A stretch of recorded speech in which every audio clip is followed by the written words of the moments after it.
UPSC says पंचायती राज पढ़ना होता है, इसमें पब्लिक पॉलिसी के लिए पढ़ना होता है और राइट्स इशू ऐसा कुछ इसमें दिया गया पढ़ने के लिए। What will be the your rights? हाँ, लेकिन ये किसके लिए करना है? जो वल्नरेबल सेक्शंस हैं उनको लेकर के, आपके वीकर सेक्शन हो गए, वल्नरेबल सेक्शंस हो गए, उनको लेकर के। और पॉलिसीज आप देखो, अगर आपको पॉलिसीज पढ़नी तो पॉलिसीज में कैसे पढ़ना है भाई, हेल्थ के लिए क्या क्या पॉलिसीज बन रही है, वल्नरेबल सेक्शन, वीकर सेक्शन, उनमें क्या क्या पॉलिसीज बन रही है, माइनॉरिटीज के लिए क्या पॉलिसी बन रही है, क्या स्कीम लाई जा रही है, इंश्योरेंस सेक्टर के लिए क्या स्कीम लाई जा रही है, किसानों के लिए क्या स्कीम लाई जा रही है, बच्चों के लिए क्या लाई जा रही है। इस तरह से आप डिफाइन उनको देख लो और रिसेंट जो पॉलिसीज होंगी। लेकिन पॉलिसीज में आपको पर्दा में एक चीज ध्यान रखनी पड़ेगी और कि आप पिछले 10 इयर्स की भी पॉलिसीज पढ़ो, स्कीम्स पढ़ो, सिर्फ रिसेंट ही स्कीम ना पढ़ो। कभी भी पुरानी स्कीम्स भी पूछ लेता है, क्योंकि पुरानी स्कीम्स इसलिए इंपॉर्टेंट है क्योंकि वो चलती आ रही हैं अभी तक और उसका इम्पैक्ट अभी रिजल्ट आने वाले हैं। बिल्कुल and result is showing in the society. क्योंकि देखिए, कोई भी स्कीम बनती है वो 5 साल के लिए होती रन, कोई स्कीम 10 इयर्स के लिए होती रन, कोई स्कीम 5 साल तक रन होती है, लेकिन फिर उसको अगर नीड हो रही होती है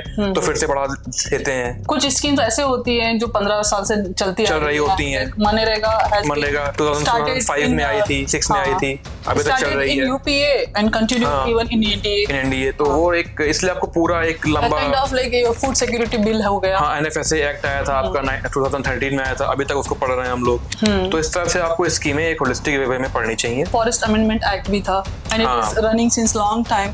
कुछ ऐसे पॉलिसीज हैं, प्रोग्राम्स हैं which you have to go through even though it has been taken in decisions has been taken in long back, could be a decade back या उससे भी पहले। तो इस तरह की चीजें हैं, what you need to understand it properly and read it properly and answer it properly। तो here what I suggest is whatever you read for UPSC in preliminary examination that could be a part of mains elsewhere। So whatever it is there in your preliminary examination syllabus, it is also exist in elaborated form in your mains। बिल्कुल exactly ma'am, बस prelims में आपके छोटा form में दिया गया है syllabus, mains में उसको एलाबोरेटेड फॉर्म में दे दिया गया है। इतना ही डिफरेंस है बस। What UPSC says about economy, economic and social development, sustainable development, poverty, inclusion, demographics, social sector initiatives, अब देखो, ये सारा पेपर 3 का पार्ट है, मेंस का, जीएस मेंस पेपर 3।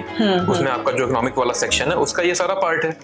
इकोनॉमिक कैसे ग्रोथ हो रही है, कैसे डेवलपमेंट हो रहा है। That is where in main syllabus paper 3 entire syllabus has been elaborated, exaggerate करके उसको elaborate करके समझाया गया है point to point। Here UPSC says in few words। यहाँ पे when UPSC says economic and social development, what is economic development? Economic and social development you cannot divide in differently, though you have to read differently, you have to understand differently while writing, while understanding again you cannot divide it, both are something which is like living separately together। अब economic ये जो आपका दिया गया paper, ये जो prelims में economics में क्या पढ़ना है बच्चों को, तो बच्चों को इसमें बहुत सारी चीजें पढ़नी होती हैं, लेकिन बेसिक चीजें इसमें क्या है, आप फिस्कल पॉलिसी पढ़ लो, आप मॉनेटरी पॉलिसी पढ़ लो, आप पब्लिक पॉलिसी में ये पार्ट है, फिस्कल पॉलिसी, मॉनेटरी पॉलिसी ये पढ़ लो, आप बजट आपका जो आ रहा है उसमें क्या क्या स्कीम्स आ रही हैं, क्या इनिशिएटिव ले आ रहे हैं, बजट में क्या क्या कितना एलोकेशन हो रहा है फंड का, वो पढ़ लो, इकोनॉमिक सर्वे आ रहा है वो पढ़ लो, उसमें वेरियस रेट्स दिए गए हैं, इनकम टैक्स के दिए गए हैं। रेट्स मींस क्या है, आपके ये मॉनेटरी पॉलिसीज का पार्ट है, जैसे आपका रिवर्स रेपो रेट आपका रिवर्स आपका है ना, ये हो गया आपका रेपो रेट हो गया, और आपका बैंक रेट हो गया। What all saying, ये important topics हैं, ये आपको explain नहीं कर रहा है, ये topics हैं। You need to understand what is repo rate, what is the reverse repo rate।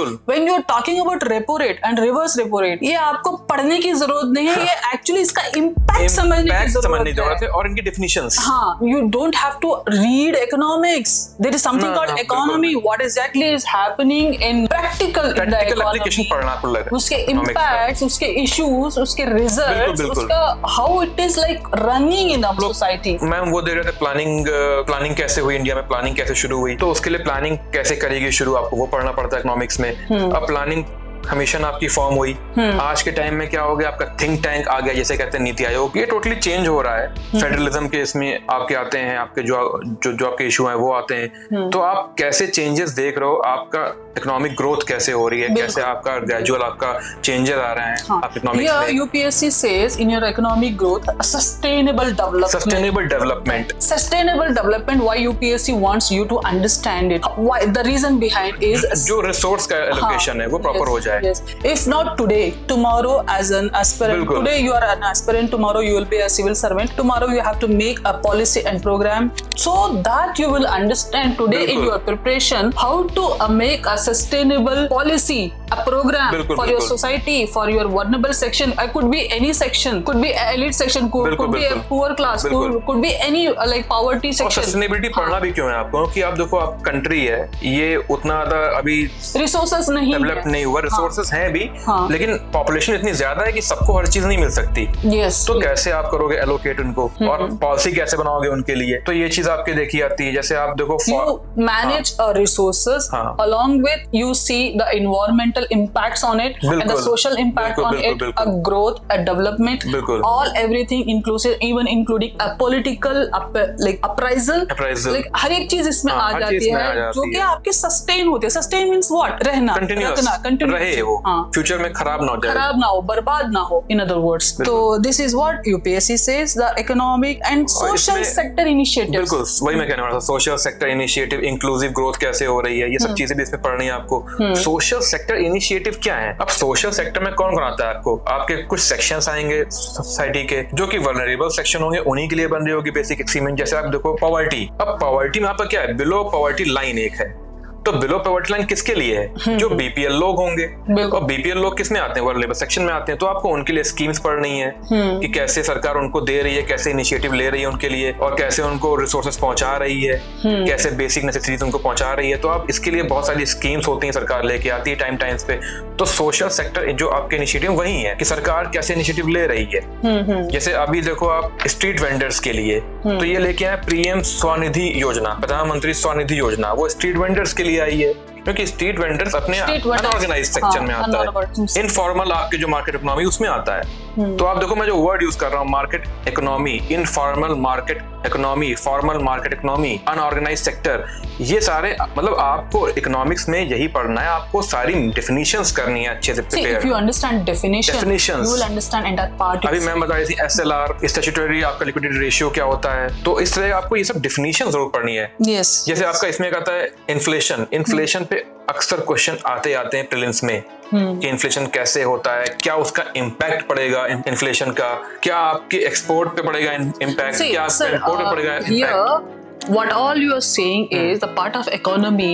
What anyone can do is start a basic not economics here. Economy, understanding of economy, how economy runs, what is the procedure, what is game itself. है क्या ये चीज? Take a background of our economic condition. हमारी जो economy की जो condition थी, because we are a developing country and we have to compete with so many superpowers and so many developed countries. And also we have to cooperate with the developing economies and also economies which is not even developing, which is like though back far away, they are like still to reach us. तो ऐसी भी economies हैं, उनके साथ भी हमें cooperate करके, कुछ ऐसी कंट्रीज हैं जहाँ पे कुछ पॉलिसीज इंप्लीमेंट हो चुकी थी और वहाँ पे still they could not work, and we have to see the issues how it can work something parallel policy in our country. ये सारी चीजें you see once you understand the subject itself. जैसे कि आप जो मैं बता रही हूँ यहाँ पे, जैसे आप देखो जब हमारा देश हमारा आजाद हुआ, इंडिपेंडेंस हमको मिली, उसके बाद हमने इकोनॉमिक अपना ग्रोथ करनी शुरू कर दी। हम भी फ्री हो चुके थे। दो बेसिक फिनोमेना आपके चल रहे थे वर्ल्ड में, दो बेसिक आपके आइडियोलॉजीज चल रही थी। एक थी कैपिटलिस्ट आइडियोलॉजी जो यूएसए के साइड में थी, एक सोशलिस्ट आपके। तो दो टाइप की आपके इकोनॉमीज थी, एक कैपिटलिस्ट इकोनॉमी, एक सोशल इकोनॉमी। इंडिया ने क्या किया, इन दोनों को मर्ज कर दिया, मिक्स्ड इकोनॉमी कर दी कि स्टेट का भी कुछ रोल होगा और प्राइवेट बॉडीज का भी बराबर रोल होगा उसमें। तो ये होती है मिक्स्ड इकोनॉमी। इकोनॉमी पढ़ते समय बच्चे पहला पॉइंट यही पढ़ते हैं कि इंडिया की इकोनॉमी कैसी है, मिक्स्ड इकोनॉमी है, पब्लिक प्राइवेट। हाँ, ये पार्टनरशिप का आता है मॉडल। क्योंकि इंडिया में आप देखो प्राइवेट सेक्टर सारी नीड पूरी नहीं कर पाएगा सभी सेक्शन, क्योंकि बहुत सारे सेक्शन जैसे हमने बात करी वल्नरेबल है, पुअर है, मार्जिनलाइज्ड हैं, तो इसलिए स्टेट को भी इंटरफेयर करना पड़ेगा। इसलिए मिक्स्ड इकोनॉमी की here what you can understand what is a public private partnership is a government of India can provide food security bill, but it is rarest and rare case a government of India can bring a pizza to your home, a burger to your home. So for that you need to have a private person, a businessman in your economy who can bring that kind of products, क्योंकि आपके economy में there are sections ना, sections बने हुए हैं। Upper class, middle class, lower middle class, you can say upper BPL हो गए, LPL. जैसे आप देखो स्टेट ने आपके सर्व शिक्षा अभियान लेके आया, आर्टिकल 21A के अंदर राइट टू एजुकेशन बना दिया कि 6 से 14 साल के बच्चों के लिए फ्री एंड कंपलसरी एजुकेशन दी जाएगी, लेकिन फिर भी स्टेट नहीं दे पा रहे हैं, सरकार नहीं पहुंचा पा रही है। तो अब क्या हो रहा है, कुछ एनजीओ आ रही हैं जो प्राइवेट बॉडीज हैं, जैसे प्रथम एनजीओ, वो एजुकेशन सेक्टर में बच्चों को एजुकेशन दे रही है, एलिमेंट्री एजुकेशन के लिए काम कर रही है। और आप देखो एक अक्षय पात्रा है, मिड डे मील सरकार लेके आई, लेकिन फिर भी मिड डे मील पहुंचा नहीं पा रही है सरकार हर स्कूल्स में, जो आपके एलिमेंट्री लेवल के होते हैं जो आपके स्कूल्स, तो ये अक्षय पात्रा पहुंचा रही है मिड डे मील का प्रोग्राम उन तक।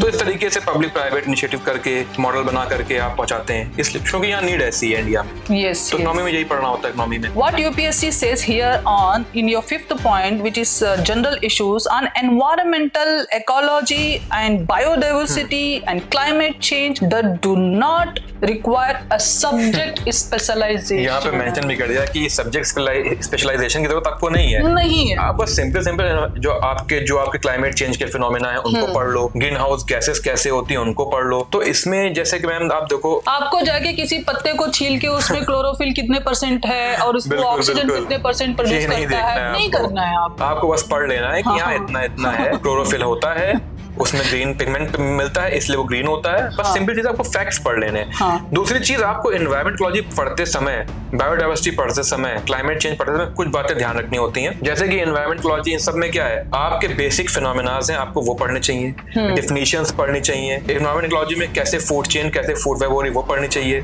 उसके बाद आप देखो कि पॉलिसीज कैसी बन रही है, लॉस कैसे बन रही है नेशनल इंटरनेशनल लेवल पे, which is impacting your environment, बिल्कुल, which is harming your biodiversity, बिल्कुल, which is affecting your area of your forest, and with each and every development, see आपको किसी इकोनॉमिक ग्रोथ होगी, इकोनॉमिक ग्रोथ के लिए development होगी, you need minerals, minerals extract करने के लिए you destroy some forest area, हिल आपको डिस्ट्रॉय करना पड़ेगा। तो how it is impacting our biodiversity, exactly, and it is impacting again, the result comes in your environment, में आएगा। क्योंकि अब देखो जो आपकी इकोनॉमिक ग्रोथ होगी उसका पॉजिटिव इंपैक्ट भी होगा, नेगेटिव इंपैक्ट भी होगा, लेकिन नेगेटिव इंपैक्ट अगर आप देखो तो एनवायरनमेंट पे जरूर पड़ ही रहा होगा। जैसे आप क्लाइमेट चेंज क्यों पढ़ते हो, क्योंकि ग्रीन हाउस गैसेस हैं। ग्रीन हाउस गैसेस क्यों है, क्योंकि इतना ज्यादा कंजम्पशन हो रहा है बिजली का, इलेक्ट्रिसिटी का, कि उससे गैसेस प्रोड्यूस हो रही हैं, तो आपको ये सब पढ़ना पड़ेगा। अब इसके लिए कन्वेंशंस आ रही हैं, वेरियस प्रोटोकॉल्स आ रही हैं, जैसे क्योटो प्रोटोकॉल आ रही है, UNFCCC जैसे अर्थ समिट कहते हैं, United nation framework on climate change, ये आ रहा है, स्टॉकहोम कॉन्फ्रेंस हुई, ब्रिटलैंड कमीशन आई, आपकी ये वेरियस कमीशन बनी, आपको ये पढ़नी होती है। क्यों बनी, जैसा मैम ने बताया कि आपका इम्पैक्ट क्या पड़ा इकोनॉमिक डेवलपमेंट का, और नेगेटिव पड़ा तो कन्वेंशंस की नीड पड़ी, प्रोटोकॉल्स की नीड पड़ी। See, आप एक चेन देखो, you are a developing economy, you need to have a development. A development impacts your economy and environment again, and because you are in a sustainable development program, जो intention है, it should be a sustainable development. How to do a certain policies, to make certain policies which is not going to impact your environment and which is not going to bring a bad name in your international level for your country, क्योंकि बहुत सारी जगह ऐसा हुआ है, so many developed countries have been did whatever they wanted to जैसे do कि in developed जैसे कि आप अगर यहाँ देखो, इंडिया में देखो, तो आपको जैसे आप बता रही हो, तो आपको यहाँ पे क्या है, आपको यहाँ पे वेरियस एक्ट्स एंड लॉस पढ़ने पड़ेंगे। जैसे सिंपल अगर आप एक्ट देखो तो wild life act, forest rights act, environment protection act, water pollution and control act, air pollution and control act, noise pollution and control act, ये सब पढ़ने पड़ेंगे। कुछ प्रोजेक्ट्स पढ़ने पड़ेंगे, जैसे project tiger, elephant project, rhinoceros project, इस तरह से बहुत सारे वेरियस लाइन प्रोजेक्ट, आपको ये सब ग्रेट इंडियन बस्टर प्रोजेक्ट, इस तरह से आपको वेरियस प्रोजेक्ट्स पढ़ने पड़ेंगे। कुछ आपको और लॉस पड़ेंगे पॉल्यूशन के regarding.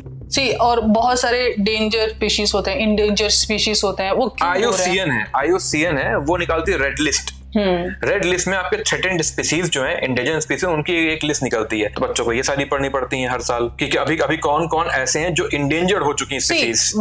When you say endangered species, when you're talking about environmental issues, you need to understand why they have come under endangered species. बिल्कुल, क्योंकि वो गायब हो रहे हैं। आप देखो गायब क्यों हो रहे हैं, वो क्यों, इकोनॉमिक ग्रोथ की वजह से, और उसका मेन रीजन है हैबिटेट लॉस। हैबिटेट लॉस क्यों हो रहा है, क्योंकि ह्यूमन बीइंग कंजम्पशन पर ज्यादा कर रहा है, ग्रोथ इतनी ज्यादा हो रही है कि उनके एरिया में इंक्रोच हो रहा है। उनके मींस जो आपके स्पीसीज हैं, एनिमल है, फ्लोरा एंड फौना है, उनके एरिया में आपका जो ह्यूमन बीइंग का इंक्रोचमेंट हो रहा है, उस वजह से उनका हैबिटेट लॉस हो रहा है। ये बेसिक फिनोमेना है। तो आपको ऐसे बेसिक फिनोमेना पढ़ने पड़ते हैं। आपको इस टॉपिक में प्रोजेक्ट्स पढ़ने पड़ते हैं, एनवायरमेंट एक्ट्स पढ़ने पड़ते हैं, पॉलिसीज पढ़ने पड़ती हैं, इनिशिएटिव पढ़ने पड़ते हैं और कन्वेंशन एंड प्रोटोकॉल्स पढ़नी पड़ती है इंटरनेशनल लेवल पे जो हो रही है। जैसे मैं आपको अभी एग्जांपल देखो तो प्रोटोकॉल एक और है, मॉन्ट्रियल प्रोटोकॉल एक और, अगर आप बच्चे पढ़े मरकरी के लिए आती है मीनामाटा प्रोटोकॉल और ये सब चीजें, तो ये कन्वेंशन आपको पढ़ने पड़ते हैं। हर साल क्वेश्चन इस पे आता है। opportunity we are going to discuss each and every act and policy. हाँ, हम उसको समझाएंगे बच्चों को। So here what UPSC says a general science. General science में तो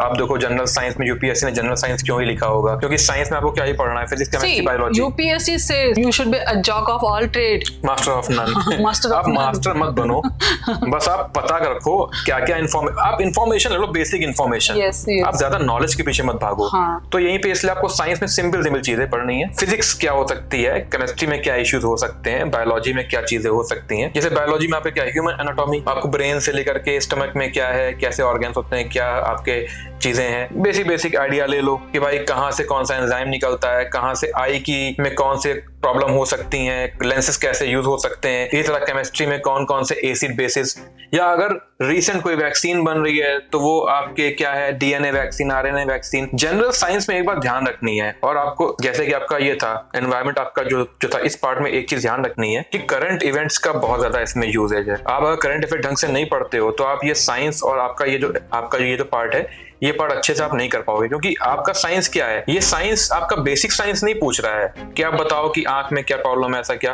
वो पूछ रहा है कि रीसेंट चेंजेस, रीसेंट क्या चीजें इनोवेशन हो रहे हैं। तो बेसिक साइंस नहीं पूछ रहा है, इसका मतलब है कि आप न्यूट्रॉन और प्रोटॉन के अंदर ना घुसो। हाँ, बस जान लो कि जैसे आप ये जान लो कि पहले आपका एक मैटर है, फिर मैटर में आपका मॉलिक्यूल है, फिर मॉलिक्यूल में आपका क्या होगा, आपके एटम होंगे, फिर आपका न्यूक्लियस होगा, फिर न्यूक्लियस के बाद आपके होंगे सब एटॉमिक पार्टिकल होंगे, फिर आपके एलिमेंट्री पार्टिकल होंगे।